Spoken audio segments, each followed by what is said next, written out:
The opportunity to speak. My name is David Williams. I'm the Executive Director of the A.R.T.I.S.T Conservancy.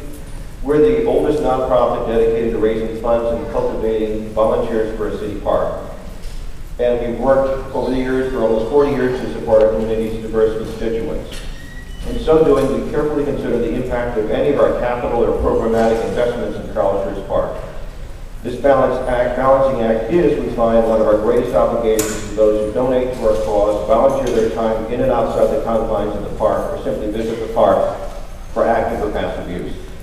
Through successive management and the welcome churn of new volunteers, we have been able to define our role and grow with the community's capacity to pitch in and help.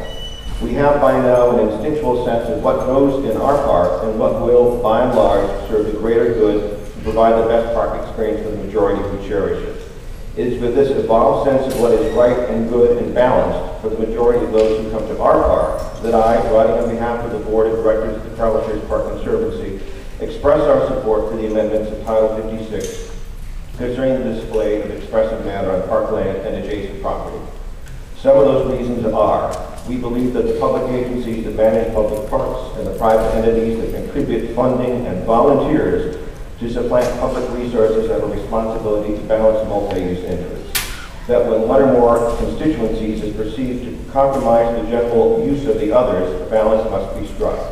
With the huge increase in the use of public lands by vendors selling a wide range of what the provisions refer to as expressive matter, that balance has been unfortunately violated, no matter how worthy the goods for sale may be.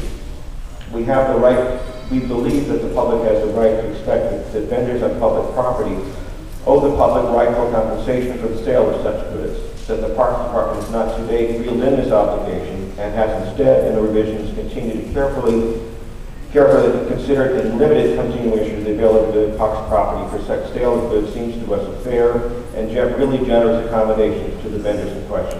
That a fee structure for remittance has been put forward is logical and right. Speaking to this, our second point, the A.R.T.I.S.T Park Conservancy has for 38 years produced a 2-day open-air show of artists' works whose fees revert directly to the park itself. Our 100 artists are pleased to know that while all sales of their art are kept by the artists themselves, the fees to show their work go to the general good. We believe that the Parks Department has reasonably accommodated the wishes of the vendors under consideration, and while the available real estate has been significantly reduced, the venue for such sales is a pretty good compromise. Finally, we believe that the revisions further clarify what is appropriate for a green space selling environment. Thus, and again, we support the revisions as an organization that supports the visual and performing arts through our park events in A.R.T.I.S.T Park. We hope that the compromises and clarifications in these revisions will come to be accommodated by the vendors